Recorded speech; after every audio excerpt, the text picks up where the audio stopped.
하나님 말씀 함께 나누겠습니다. 신약성경 마태복음 28장 19절 말씀입니다. 성경을 들고 자리에서 일어서 주십시오. 오늘 우리에게 주시는 말씀은 한 절이지만 같이 한 목소리로 읽겠습니다. 자막을 참조하셔도 되겠습니다. 읽겠습니다. 시작. 그러므로 너희는 가서 모든 민족을 제자로 삼아 아버지와 아들과 성령의 이름으로 세례를 베풀고 아멘. 주십시오. 날씨가 많이 무덥습니다. 여러 군데 갈 데가 있지만 하나님을 예배드리는 자에 오신 것은 정말 잘하신 일인 줄로 믿습니다. 옆 사람에게 한번 인사하겠습니다. 잘 오셨습니다. 한번 인사해 주십시오. 앞뒤로 인사하겠습니다. 잘 될 겁니다. 인사해 주십시오. 하나님을 예배하러 오신 것은 정말 잘 오신 것이고, 그래서 여러분의 삶이 잘 될 줄로 믿습니다. 오늘은 성부와 성자와 성령의 이름으로 세례를 베풀라라는 아주 유명한 구절이죠.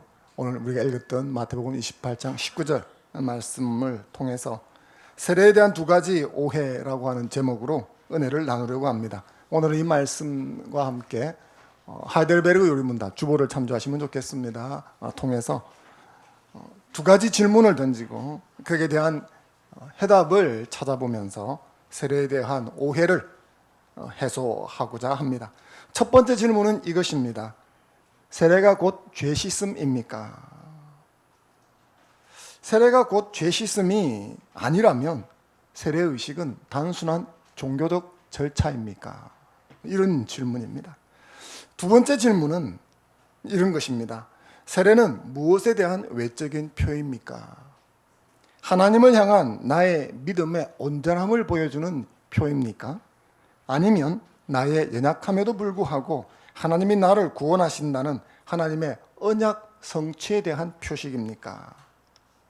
이 두 가지 질문과 거기에 대한 해답들을 찾아보면서 하나님의 은혜를 나누려고 합니다. 먼저 첫 번째 질문을 한번 생각해 보겠습니다. 세례가 곧 죄 씻음입니까? 이 질문은 세례가 죄 씻음, 곧 구원과 동일시하는 교회와 신자를 전제로 있습니다. 여기서 세례는 물세례를 뜻하는 것이죠. 어떤 이들은 물세례를 받으면 저절로 구원을 받는다고 생각합니다. 그들은 물세례를 받지 못하면 사죄를 받지 못하는 것이고 결국 구원을 받지 못한 것이라고 생각합니다. 그래서 죽기 전에는 반드시 물세례를 받아야 한다고 생각했습니다. 이것은 좀 어처구니 없는 생각이긴 한데 누가 이런 생각을 할까 싶지만 실제로 이런 생각을 했던 교회와 사람들이 있었습니다. 바로 로마 가톨릭입니다. 지금도 그렇죠. 로마 가톨릭은 이런 생각을 하기 때문에 출산 직후 아기가 죽을 것 같은 상황이 닥치면 신부를 불러와야 합니다. 근데 신부가 오기도 전에 아기가 죽을 것 같으면 산파가 물세례를 주라고 규정해 놓았습니다. 물세례를 구원과 동일시하기 때문에 이와 같은 규정이 생긴 겁니다. 이때 물을 아무거나 사용할 수는 없고 신부가 거룩하게 의식을 진행해서 만든 물, 그것을 성수라고 합니다. 이 성수를 가지고 세례를 주어야 아기가 천국에 갈 수 있다고 믿었습니다. 또 전쟁터에서 사람이 급작스럽게 죽어나갈 수도 있죠. 그런데 그 죽는 사람이 물세례를 받지 않으면 천국에 못 간다고 믿었습니다. 그래서 주변에 있는 사람들이 그에게 긴급하게 물세례를 주도록 그렇게 규정을 정해 놓은 것입니다. 이 생각이 옳은 것인가? 그렇지는 않죠. 물세례가 곧 죄 씻음인가? 여기에 대해서 하이델베르그 요리문답 72문은 아주 명쾌하게 답을 해주고 있습니다. 제가 질문을 물으면 여러분이 답을 읽어주시면 좋겠습니다. 묻겠습니다. 세례의 물로 씻음이 곧 죄 씻음 자체입니까?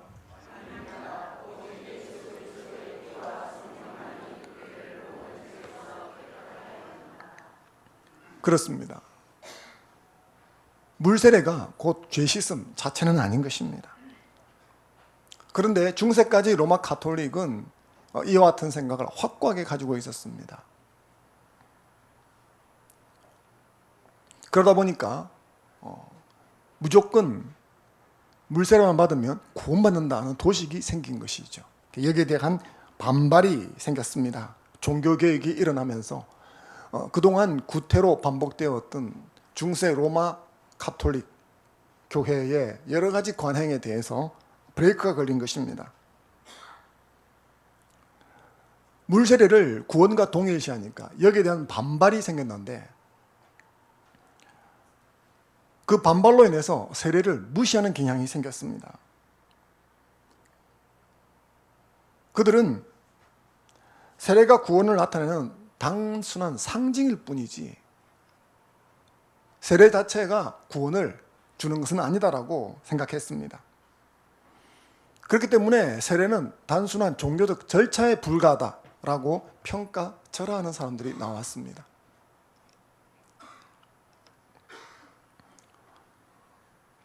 이것도 합당한 태도는 아니죠. 로마 가톨릭에서 물세례 곧 죄 씻음이고 구원이다라고 가르쳤던 것은 성경이 그렇게 가르친다고 그들이 해석했기 때문입니다. 마가복음 16장 16절 말씀을 같이 한번 읽어보겠습니다. 마가복음 16장 16절입니다. 시작. 믿고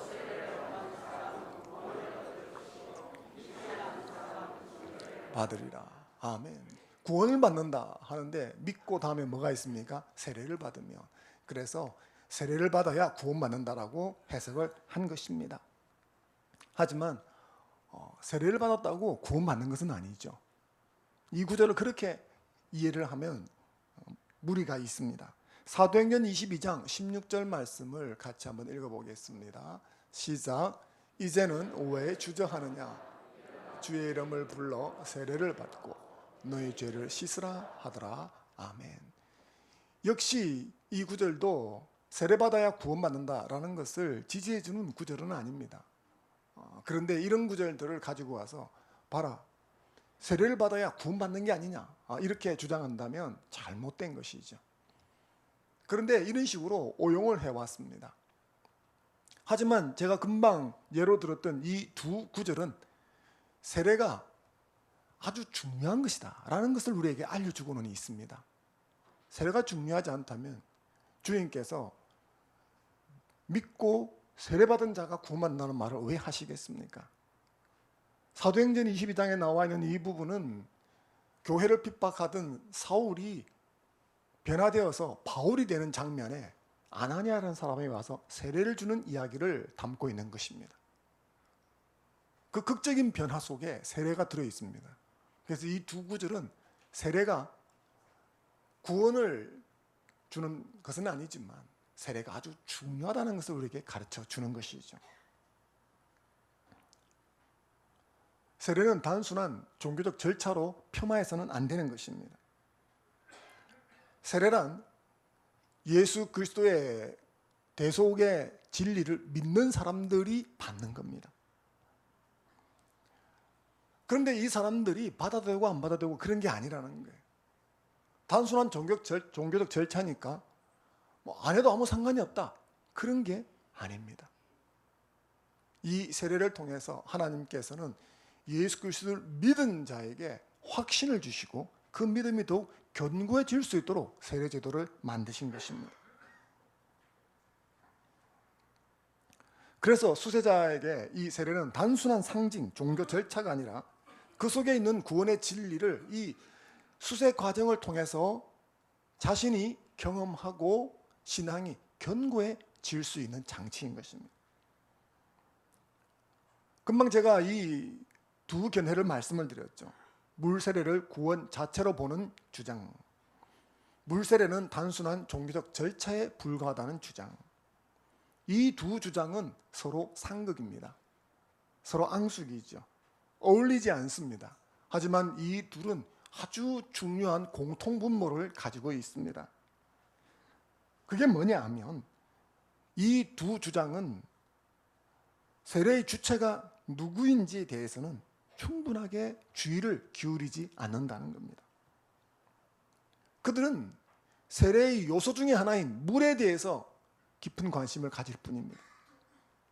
물 세례를 구원 그 자체로 보는 이들은 물 안에 죄 씻음의 효력이 있다고 생각을 하는 겁니다. 그래서 그 세례에 사용하는 물을 성수라고 부르는 거죠.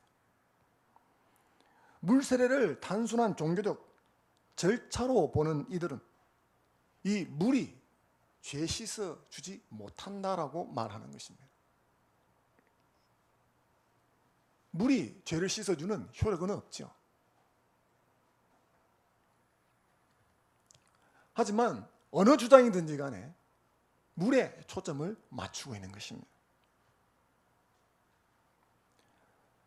물이 죄를 씻어줄 수 있느냐 없느냐에 거기에 초점을 맞추고 논쟁을 하면서 놀랍게도 이 성령을 주는 주체에 대한 관심이 사그라드는 것입니다. 성령의 효력은 물이 아니라 이 성례, 세례를 제정한 제정자, 집행자에게 달려있는 것입니다. 그런데 그 하나님께 관심을 기울이지 않고 물의 효력에 대해서 논쟁한다. 이것은 주객이 전도된 것입니다. 사랑하는 성도 여러분, 물세례의 형식이나 절차보다 물세례를 제정하고 집행하시는 하나님께 집중하는 저와 여러분이 되면 좋겠습니다. 세례는 아버지와 아들과 성령의 이름으로 집행되는 것입니다. 즉 삼위일체 하나님이 주체가 되어서 시행하는 것입니다. 이게 본질입니다. 우리가 인생을 살아가다가 보면 신앙의 문제에 있었든지 삶의 문제에 있었든지 본질적인 것을 놓치고 비본질적인 것을 바라보면서 집중할 때가 있습니다. 서로 다투고 논쟁을 하고 얼굴을 붉히면서 목숨을 걸 정도로 중요하다고 생각했던 그 문제나 그 사건이 어느 일정 시간 지나서 돌이켜보았을 때 과연 그때 그 정도로 할 만큼 이것이 중요한 것이었는가? 라고 다시 물어본다면 아닌 경우가 훨씬 많지 않습니까? 왜 그럴까요? 그게 본질이 아니었기 때문에 그런 것입니다. 만약 본질적인 것이었다면 시간이 지나도 그럴 것이죠. 하지만 비본질적인 것은 시간이 지나면 그럴 필요가 없었는데 그러지 말걸 하는 생각이 들게 되는 것입니다. 세례에 있어서도 마찬가지인 것이죠. 물로 세례를 준다. 이건 비본질적인 것입니다. 누가 세례를 주느냐? 삼위일체 하나님이 주신다. 이게 본질적인 것입니다. 세례에 있어서 본질적인 것을 놓치지 않고 가는 저와 여러분이 되었으면 좋겠습니다. 이것이 첫 번째 질문입니다. 두 번째 질문으로 가보겠습니다. 세례는 무엇에 대한 외적인 표인가? 이 질문은 세례를 받을 수 있는 자격에 대한 논쟁을 말합니다. 지금 이 하이델베르그 요리문답을 우리가 다루고 있는데 이런 신앙 고백서는 주로 종교개혁 시기에 나온 것입니다. 당시에 부패했던 로마 가톨릭은 참된 신앙이 없는 자에게도 세례를 주었습니다. 그리고 그들이 세례를 받으면 천국 간다고 가르쳤습니다. 그런데 종교개혁과 함께 성경에 눈을 뜨게 된 어떤 사람들이 여기에 대해서 의문을 가지게 된 것이죠. 참된 신앙도 없는데 세례받았다고 그 사람이 천국 가는가? 그렇다면 이 사람에게 주어진 세례가 유효한가? 여러분 어떻게 생각하십니까? 참된 신앙이 없는 사람에게 주어진 세례는 유효할까요? 무효합니까?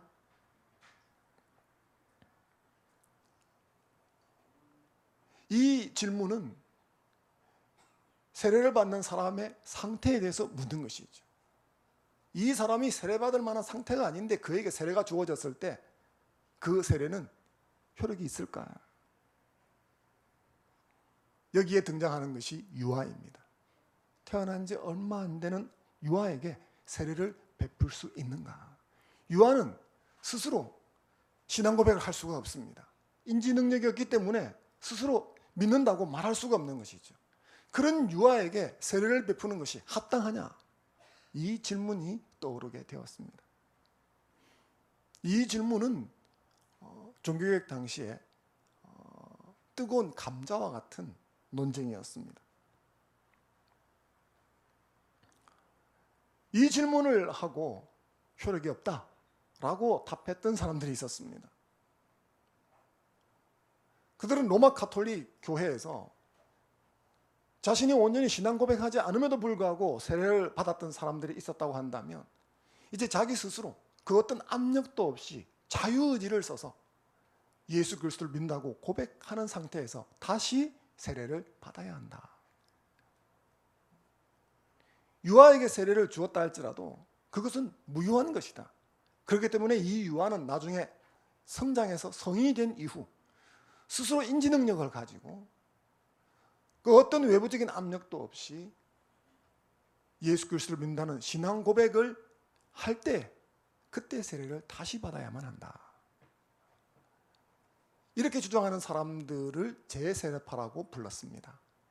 다시 제자, 두 제자를 써서 세례를 다시 받는다. 제세례파. 영어로 하면 아나베프티스트가 되어집니다. 아나는 다시라는 뜻입니다. 베프티스트는 세례라는 뜻이죠. 다시 세례를 받는다 하는 그런 뜻입니다. 제가 여러분들에게 아나베프티스트에 대해서 말씀을 드린다면 여러분들은 그게 뭐야 하실는지 모르겠습니다. 한국에서 아나베프티스트라는 이름을 들어보기는 쉽지가 않습니다. 그렇기 때문에 아나베프티스트랑 나랑 무슨 상관이 있지? 제세파를 내가 왜 알아야 돼? 라고 생각하실는지 모르겠습니다. 그냥 교회 열심히 다니고 예수 잘 믿으면 되지. 뭐 그런까지 알아야 돼? 이렇게 생각하실 수 있죠. 그런데 이 아나베프티스트는 생각보다 우리 가까이에 있습니다. 우리나라에만 이 세력이 조금 약한 것이지 미국이나 혹은 유럽에 가면 이 아나베프티스트들은 활발하게 활동을 하고 있습니다. 만약 여러분들에게 저는 제세례파 교회에 다닙니다. 저는 아나베프티스트입니다. 라고 말한다면 아, 이분은 예수님을 믿는 분이시군요. 아, 이분은 뭔가 이상하군요. 여러분 어떻게 판단하시겠습니까? 그들은 성경을 믿는다고 말을 합니다. 기독 신자로 보아야 할까요? 아니면 이단으로 보아야 할까요? 뭘 아는 게 있어야죠. 그렇지 않습니까? 만약 그들에 대해서 어떤 공신력 있는 기독교 매체가 그들에 대해서 뉴스를 보도한다면 여러분들은 그 뉴스를 보고 어떻게 판단하시겠습니까? 뉴스가 다 진실은 아니잖아요. 자, CBS에서 이 아나베프티스트에 대해서 촬영했던 뉴스를 하나 보도록 하겠습니다. 영상을 잠깐 시청하겠습니다.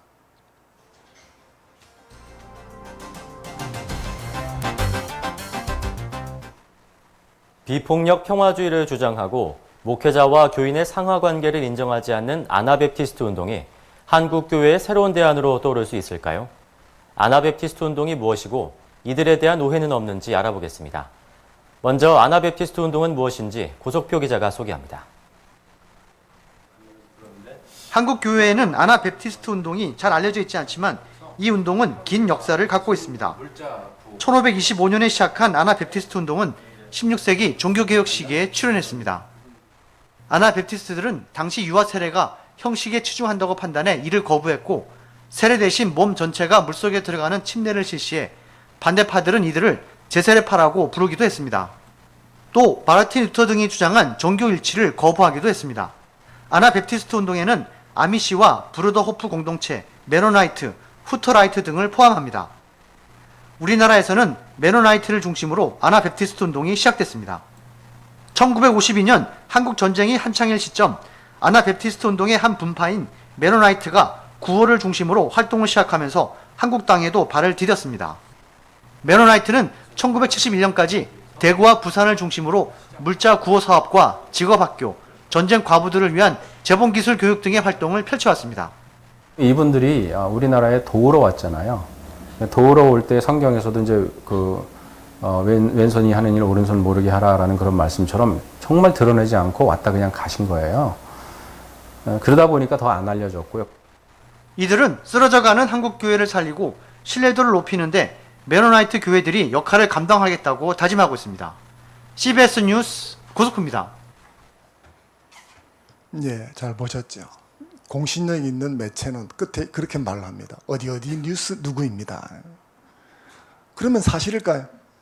그럼 그냥 아무 저항 없이 다 받아들이면 되는 것일까요? 별로 들어본 적이 없는데 비폭력을 주장하고 있고 구호 활동을 하면 좋은 일이잖아요. 어떻게 판단해야 될까요?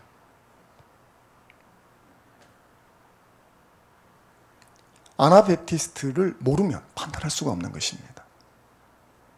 기독교 매체가 보도를 했다고 그걸 다 받아들일 수 있는 것은 아니죠. 그래서 우리는 알아야 하는 것입니다. 특별히 2000년 기독교회의 종교 역사를 통해서 교훈을 얻어야 합니다. 그런데 교회 역사를 통해서 배우려고도 하지 않고 가르치려고도 하지 않습니다. 제가 목회를 하면서 많이 듣던 것 중에 이런 것입니다. 교회에서도 배워야 합니까? 공부를 하면 진저리가 나는데 또 교회에서도 배워야 합니까? 학교에서 배운 것만도 족합니다. 뭘 더 알아야 합니까? 잘 믿으면 되지. 그래서 한국 교회는 유별스럽게 이단이 많습니다. 사이비가 많습니다. 이단 사이비, 하늘에서 뚝 떨어진 게 아닙니다. 기독교 2000년 역사, 종교 역사를 공부만 하면 이게 어디에 뿌리 있는가를 다 알 수가 있습니다. 해 아래 색이 없거든요.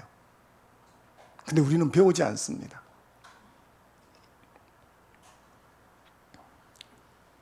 그런 교육이 너무 불충분했기 때문이죠. 제가 한 번씩 하이델베르그 요리문답 같은 것들을 여러분들과 나누는 것은 바로 그런 것들을 보충하고자 하는 의도가 있기 때문입니다. 특별히 이것은 종교개혁 시기에 만들어졌기 때문에 종교개혁 시기에 있었던 여러 가지 교회 역사적인 사건들을 여러분들에게 소개할 수 있는 기회가 되기 때문입니다. 이 제세례파는 스위스 취리히에서 태동을 하게 되어집니다. 그 스위스 취리히는 종교개혁의 중요한 중심 도시 중에 하나였습니다. 그곳에서 종교개혁의 3대 종교개혁자 중에 들어가는 쯔빙글리가 활동했기 때문이죠. 이 쯔빙글리는 이 제세례파로 인해서 몹시 곤욕을 겪었습니다. 그래서 그가 1531년 기독교 신앙 해설에서 제세례파에 대해서 이렇게 묘사를 한 적이 있습니다.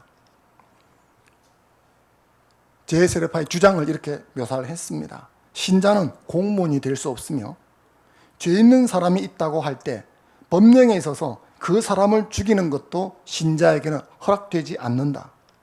폭군, 사악한 자, 압제자, 매일 우리를 침탈하여 죽이거나 불을 지른다고 위협하는 약탈자가 있을 때에도 전쟁을 할 수 없다. 신자는 맹세할 수 없다. 신자는 조세와 벌금을 청구할 수 없다. 모든 것들은 공동의 재산이 되어야 한다. 영혼은 육체와 함께 잠을 잔다. 남자는 정신적으로 여러 여성을 소유할 수 있으며 그는 그뿐만 아니라 그녀들과 육체적인 관계도 가질 수 있다. 신자는 11조와 이자를 납부하지 않아도 된다. 그리고 이런 제세례파들은 하나님의 알곡 아래서 가라지를 덧뿌리는 것처럼 거의 매일 새로운 악행을 뿌리는 수많은 다른 일을 행한다. 제세례파에 대해서 별로 안 좋은 인상을 가지고 이야기를 하고 있죠. 그런데 여기에 보면 이 제세례파는 무정부주의자, 교회의 권위를 부정, 공동재산 소유 이런 것들을 추구하는 공동체인 것을 알 수가 있습니다. 이 아나베프티스트는 종교개혁 당시에 개신교 진영에서 아주 커다란 문제였기 때문에 종교개혁을 집대성한 존 깔뱅은 1544년 제세례파 논박에서 이 제세례파 아나베프티스트들의 유형을 두 가지로 규정하게 되어집니다. 그 첫 번째는 성경을 받아들이고 어느 정도 신학적인 사고를 하는 사람들입니다. 그러니까 좀 이 아나베프티스트 중에서도 좀 건전한 사람들 혹은 유연한 사람들을 지칭하는 것이죠. 복음적 제세례파, 스위스 형제단, 화란 제세례파, 멜키오르 추종자, 소수의 급진적 행동가들이 여기에 해당되어집니다. 좀 전에 우리가 CBS 영상을 보셨죠. 거기 보니까 아나베프티스트에 해당하는 사람들을 소개를 했었습니다. 메노나이트 뭐 이런 거 있었죠. 몇 가지 분파를 소개했는데 그중에 여러분이 아실 만한 제일 유명한 것을 고르라. 그러면 아미시 공동체입니다. 사진을 한 장 보겠습니다. 이런 사진을 보신 적이 있는지 모르겠습니다. 저 사진을 언제 찍었을까요? 네, 요 근래 찍은 것입니다. 모습은 몇백 년 전의 사람처럼 보이죠? 아미시 마을을 찍은 것입니다. 미국에 가면 아주 유명하게 있습니다. 그들은 대가족 제도를 지향하고 비폭력을 따릅니다. 그리고 정부의 권위를 인정하지 않기 때문에 정부로부터 모든 후원을 받지 않습니다. 현대 문명을 거부합니다. 그래서 마차를 타고 다니고 자동차를 타지 않습니다. 스마트폰을 사용하지 않습니다. 아이들은 죽으려고 합니다. 근데 저는 이제 지금부터 약 한 200년 전에 생활상을 그대로 지금도 답습하고 있습니다. 이들은 누가 때리면 맞습니다. 저항하지 않습니다. 죽이면 그냥 죽습니다. 그들의 정신이 그렇기 때문인 것이죠. 그런데 이 아나베프티스트에는 좀 과격한 분야의 사람도 있습니다. 지성과 이성이 결여되고 심각한 망상에 빠져 있는 자유파와 과격한 신령주의자들. 그들은 매우 부조리하고 공상으로 가득한 사람들이다. 깔뱅이 그렇게 정의를 했습니다. 스윙글리가 말하고 깔뱅이 이야기했던 것들이 반대 진영에서 말하는 억척이며 반대하기 위한 어떤 무리한 주장인가? 그렇지는 않습니다. 이 아나베프티스트들 자신의 신조에도 그런 것들이 명시가 되어 있습니다. 이 제세례파 아나베프티스트는 스위스 취리히에서 태동을 하게 되어집니다. 사진을 한 장 보겠습니다. 이게 스위스 취리히라는 도시입니다. 아주 아름다운 도시입니다. 저 도시 가운데 강이 흘러가고 있습니다. 다음 사진 한 장 보겠습니다. 저기 종탑처럼 두 개 세워져 있는 것이 그로스민스트 교회입니다. 저 교회는 취리히 종교 개혁을 주도했던 종교 개혁자들이 심우했던 교회입니다. 쯔윙글이라든지 글을 이었던 사람들이 이곳에서 심우를 했었습니다. 다시 말하자면 이 취리히에서 태동되었던 아나베프티스트 운동을 탄압하는 주체적인 곳이 바로 저곳이었다. 그렇게 생각하시면 될 것 같습니다. 이 아나베프티스트 운동을 이끌었던 지도자를 찾아보면 콘라드 그레벨이라는 사람이 있습니다. 사진 한 장 보겠습니다. 사진이라기보다는 인물화죠. 콘라드 그레벨입니다. 또 한 사람은 펠릭스 만츠라는 사람입니다. 다음 사진을 보겠습니다. 이 두 사람이 아나베프티스트 운동을 이끌었던 지도자들이었습니다. 스위스 취리히에서.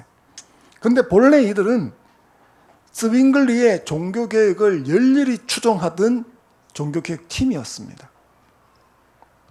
그런데 하지만 결국 이들은 이단 정죄를 받고 죽임을 당하게 되었습니다. 다음 사진 한 장 보겠습니다. 아까 취리히 전경에서 보셨던 강입니다. 도시를 흐르고 있는 강인데 저기 보시면 저게 뭐 뚝이라고 부릅니까? 저기 가면 새로 저렇게 명판이 새겨져 있습니다. 그것만 확대해서 한번 보겠습니다. 다음 사진. 이렇게 명판이 있는데 저기에 뭐라고 쓰여 있느냐? 대충 쓰여 있는 내용이 이런 것입니다. 이곳에서 아나베프티스트 지도자들이 익사당했다. 이렇게 되어져 있습니다. 이 장소가 당시 재세례파 운동을 하던 사람들이 자신의 신앙을 거부하지 않고 죽겠다 이렇게 해서 저 물에서 강제로 익사를 당해서 죽었던 곳입니다. 여러분들이 혹시 스위스를 가신다면 이런 종교겠지 저렇게 지리 같은 곳에 저런 곳에 한번 가보시는 것도 의미가 있을 것으로 생각이 되어집니다. 이들은 성경을 원어로 읽기 시작하면서 깊이 연구하다가 즈빙글리의 종교개혁이 불충분하다는 데 도달하게 되어집니다. 그리고 그들의 이와 같은 주장은 스위스와 독일의 국경지대 도시인 슐라이트하임에서 열렸던 그들의 종교대회, 그곳에서 채택이 되어집니다. 그래서 최초로 아나베프티스트 신앙 고백서, 그것을 슐라이트하임 신앙 고백서라고 합니다. 그곳에 고스란히 담기게 되어집니다. 여러 가지가 담겨 있는데 크게 두 가지를 여러분에게 말씀을 드리자면, 하나는 세례받는 자의 자격에 대한 것입니다. 또 하나는 정부와 종교의 분리입니다. 정부와 종교의 분리로 인해서 사실은 그 당시에 커다란 박해를 받고 수천 명이 죽임을 당했습니다. 그런데 오늘은 정치와 종교의 분리를 다루고자 하는 것이 아니라 세례받는 자격에 대해서 다루고자 하는 것입니다. 이 슐라이트하임 신앙고백서를 보게 되어지면 세례는 구원의 체험자에게만 베풀 수 있는 것이다 라고 주장합니다. 세례는 구원의 상징이기 때문에 구원의 확신이 있는 사람에게만 세례를 베풀어야 한다. 그렇기 때문에 유아에게는 세례를 베풀 수가 없다. 만약 그가 유아 세례를 받았다면 성인이 되었을 때 신앙 고백을 하고 다시 세례를 받아야 한다. 이렇게 주장을 했습니다. 이 주장이 옳은 것인가? 한국에 혹은 또 다른 곳에 매체에 아나베프티스트 운동을 소개를 하면 늘 비폭력주의, 구제 이런 것들을 소개를 합니다. 하지만 이 아나베프티스트의 태생에 들어있는 것들을 우리가 알고 그런 주장들을 보아야 하는 것이죠. 즈빙글리는 이 아나베프티스트들의 주장에 정면으로 반박을 하는데 아주 핵심을 짚습니다. 아나베프티스트는 구원의 확신을 가진 사람에게만 세례를 베풀 수 있다고 주장한다. 제가 그렇게 말씀을 드렸죠. 그것은 세례를 그 사람이 구원받은 증거로 보기 때문에 그런 것입니다. 하지만 즈윙글리는 바로 이 점을 반박합니다. 세례는 구원의 증거가 아니라 하나님의 백성을 구별하는 언약의 표시다. 다시 말해서 어떤 사람이 세례를 받았다면 그 사람이 구원받았다, 나는 구원받았다라는 그 증거가 세례가 아니라는 거죠. 이 세례는 하나님이 이 사람을 구원하신다는 증거라는 겁니다. 그리고 그 예로서 예수님과 함께 십자가에 매달렸던 강도를 들고 있습니다. 그 두 명의 강도 중에 한 명이 그 매달린 십자가에서 예수님을 믿게 되어지죠. 그리고 그 강도는 예수님과 함께 천국으로 갔습니다. 그러나 그 강도는 물세례를 받지 않았습니다. 물세례가 구원의 증거이기 때문에 물세례를 받지 않았다면 이 사람이 구원받지 못한 게 되어지니까 그러면 이 사람은 천국에 갈 수 없는 것이 되는 거죠. 즈빙글리는 바로 그 점을 지적한 것입니다. 즈빙글리는 세례는 은혜 계약의 상징이다. 구원의 역사는 하나님의 은혜에 달려있는 것이다. 그렇게 주장했습니다. 다시 본래의 질문으로 한번 돌아가 보겠습니다. 이 두 번째 질문이 뭐라고 그랬습니까? 세례는 무엇에 대한 표시인가라는 거죠. 아나베프티스트들은 세례를 하나님을 향한 나의 믿음의 온전함을 보여주는 표식으로 이해를 한 것입니다. 다시 말하자면 세례를 받는 사람의 상태가 제일 중요하다는 거죠. 그런 관점에서 볼 적에 유아는 세례받을 만한 상태에 있지 못하다는 거예요. 그래서 세례를 주면 안 된다는 겁니다. 그런데 루터, 깔뱅, 그리고 츠잉글리 같은 종교개혁자들은 이 세례에 있어서 제일 중요한 것은 세례받는 사람의 상태가 아니라 세례를 주시는 분의 언약이라는 거예요. 나의 연약함에도 불구하고 하나님이 나를 구원하신다는 그 인치심이 세례라고 말하는 것입니다. 다시 말해서 세례를 받는 사람의 상태보다 하나님의 언약이 더 중요하다는 거죠. 어떤 것이 성경적인 견해겠습니까? 만약 하나님의 언약보다 나의 상태가 더 중요하다면 이거 정말 위험한 것이죠. 죽을 때까지 구원을 받았는지 안 받았는지 어떻게 알겠습니까? 하루도 몇 번씩 뒤집어지고 왔다 갔다 하는 게 나 자신의 모습이고 상태인데 말이죠.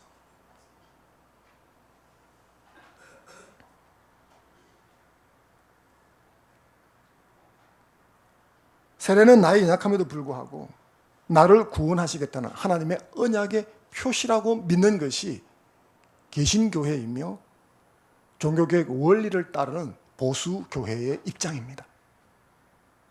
그렇기 때문에 개신교회는 유아 세례를 주는 것입니다. 하나님의 선택과 언약을 믿기 때문에 유아가 세례를 받을 만한 스스로의 상태가 되어 있지 못하다 할지라도 믿는 자의 아이는 부모 중 한 사람만 믿어도 유아 세례를 베푸는 것입니다. 하나님께서 나를 선택하셨고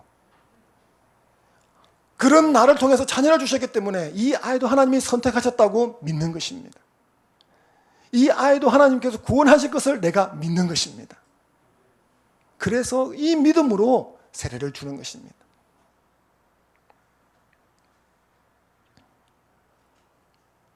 이것이 올바르면 이 아이가 자신의 입으로 스스로의 의지로 인지 능력 속에서 신앙 고백할 필요성을 느끼고 할 수 있도록 도우게 되는 거죠.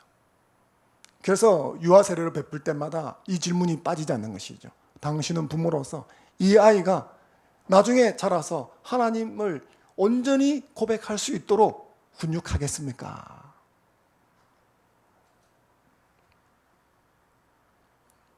이것을 가르쳐 주는 것이 바로 74문인 것입니다. 제가 74문을 물으면 여러분이 답을 읽어주시면 좋겠습니다. 질문하겠습니다. 유아들도 세례를 받아야 합니까?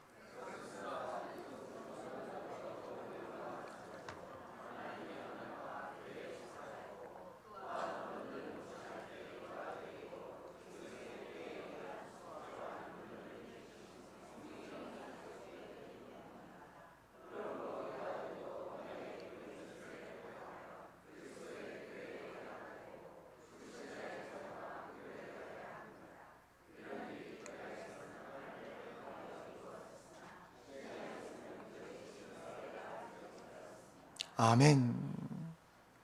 사랑하는 성도 여러분, 세례는 우리 믿음의 표시, 내가 얼마나 강한 믿음을 가지고 있는 표식이 아니라 하나님의 언약을 나타내는 표식이라는 것을 명심하는 저와 여러분이 되면 좋겠습니다. 아나베프티스트 제세례파들의 주장은 세례를 주시는 주체보다 세례를 받는 객체의 자격이나 상태를 더 중요하게 보았다는 겁니다. 세례를 받는 객체, 즉 수세자의 상태가 중요합니다. 중세 로마 가톨릭은 그런 수세자의 상태를 상관없이 그냥 남발을 해버린 것이에요. 수세자의 신앙 고백 중요하지 않다는 게 아닙니다. 그게 중요합니다. 하지만 이 세례에서 제일 중요한 것은 그게 아니라는 거예요. 하나님께서 나를 구원하시겠다는 언약이라는 것입니다. 하나님의 의지라는 거예요. 그러므로 우리는 세례 제도를 주셔서 세례를 받게 하시는 하나님께 참으로 감사해야 될 줄로 믿습니다. 내가 좀 부족하고 연약하지만 하나님께서 내게 세례를 주시고 내가 세례를 받는다는 것은 그런 너를 내가 구원하리라 하는 하나님의 약속이 거기에 부어졌다는 것입니다. 내 자녀에게 유아 세례를 베푼다는 것은 그 하나님의 언약이 내 자녀에게도 부어졌다는 것입니다.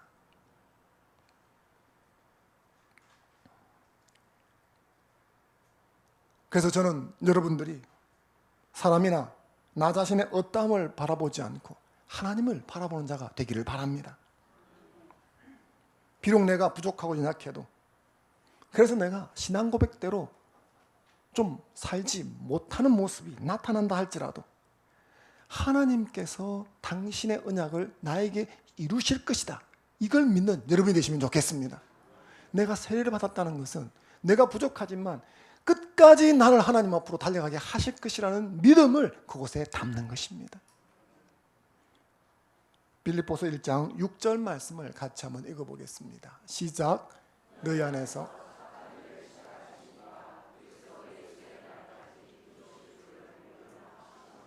아멘. 여러분 세례 받으셨습니까? 그러면 이 약속이 여러분의 것인 것을 믿으시기를 바랍니다. 구원은 우리가 이루어 가야 합니다. 우리의 상태 중요합니다. 하지만 더 중요한 것은 하나님이 붙들고 이루어 가신다는 것입니다. 이것을 믿고 감사하는 저와 여러분 되기를 주의 이름으로 축원합니다. 석고상을 하나 보여드리겠습니다. 누굴까요? 맞추시면 얼마를 드리겠습니다 하고 싶은데, 저런 석고상을 보셨겠지만 그 사람이 그 사람인 것 같습니다. 그렇지 않습니까? 예, 그 사람이 그 사람인 것 같습니다. 주로 로마 황제들 석고상이 많습니다.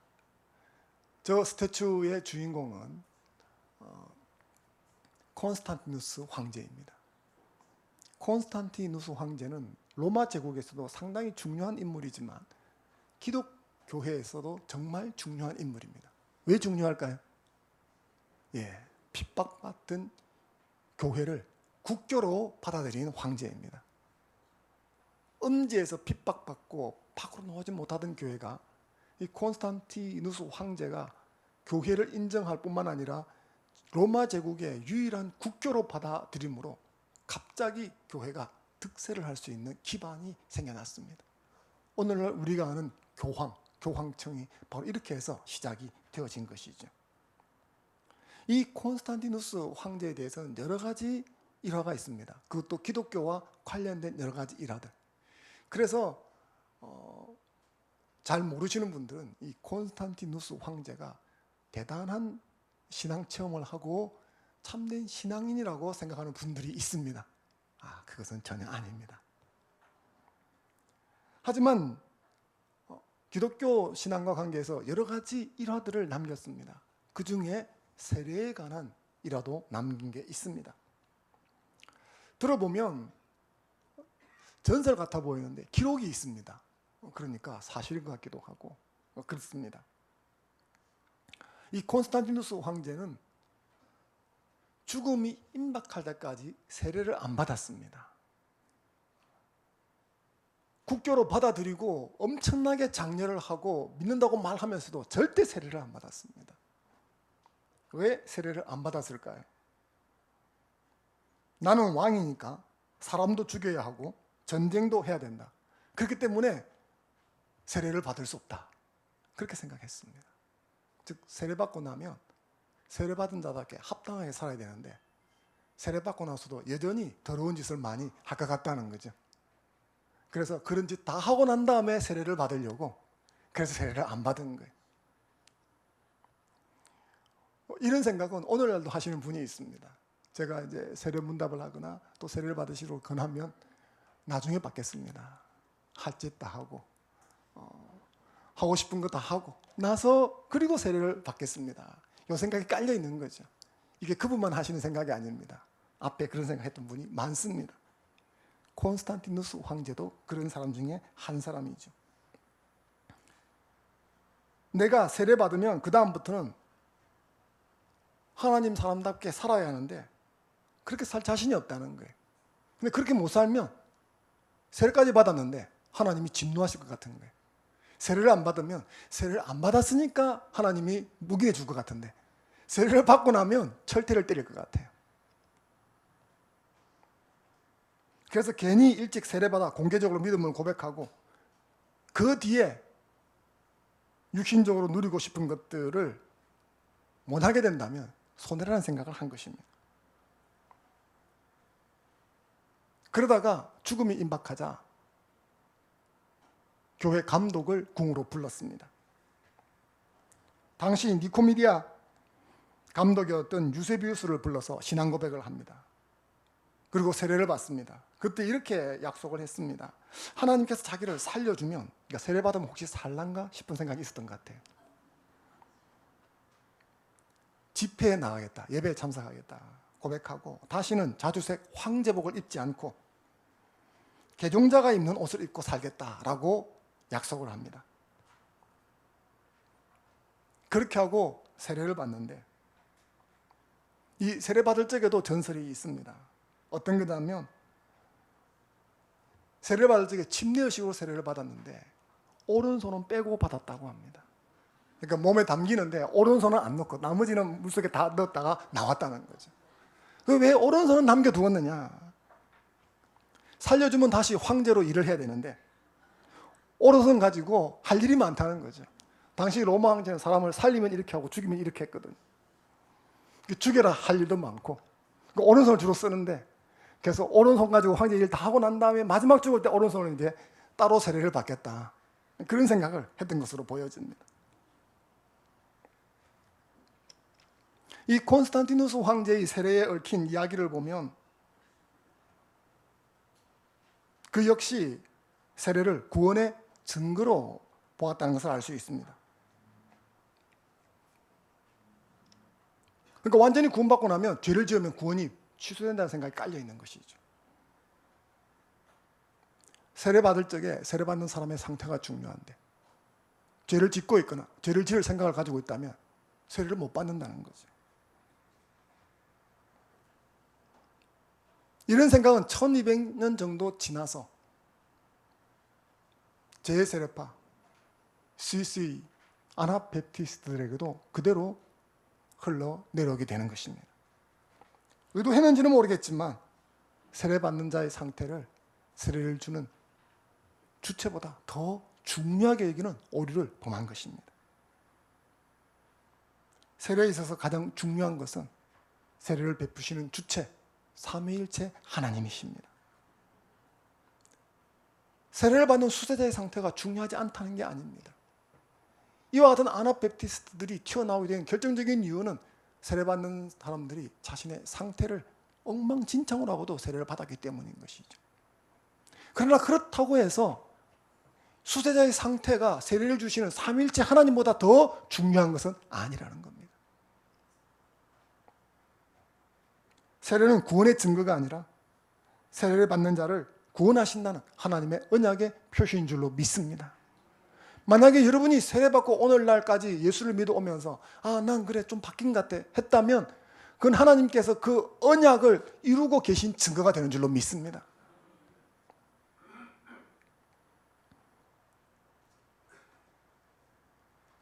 그래서 우리는 이 세례에 대해서 이 관점을 분명하게 해야 됩니다. 오늘 말씀을 다시 한 번 더 읽어보겠습니다. 19절 말씀 다시 한번 읽어보겠습니다. 시작. 그러므로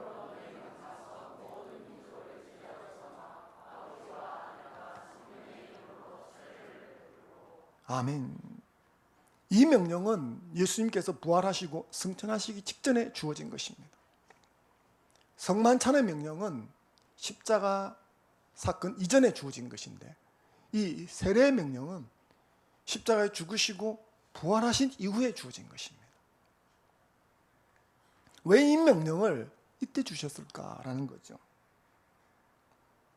주님은 십자가에서 다 이루었다라고 말씀하셨습니다. 우리의 구원에 필요한 모든 것을 다 이루셨다고 말씀하셨습니다. 그리고 세례를 주라고 명령을 하시는 거죠. 세례는 하나님께서 나의 구원을 위해서 필요한 모든 것을 다 이루셨다는 그 말씀을 믿는 것입니다. 사랑하는 성도 여러분, 하나님께서 나를 구원하시겠다라는 이 언약의 말씀을 붙드는 여러분 되시기를 바랍니다. 때로 내가 내 모습에 조금 실망이 된다 할지라도 나에게 세례를 베푸신 그 하나님이 나를 하나님의 자녀로 구원해 가실 것을 믿는 여러분이 되시기를 바랍니다. 이 약속을 주신 하나님을 바라보고 오늘을 걸어가는 여러분 되시기를 주의 이름으로 축원합니다. 잠시 주신 말씀 붙들고 함께 기도하는 시간 갖겠습니다.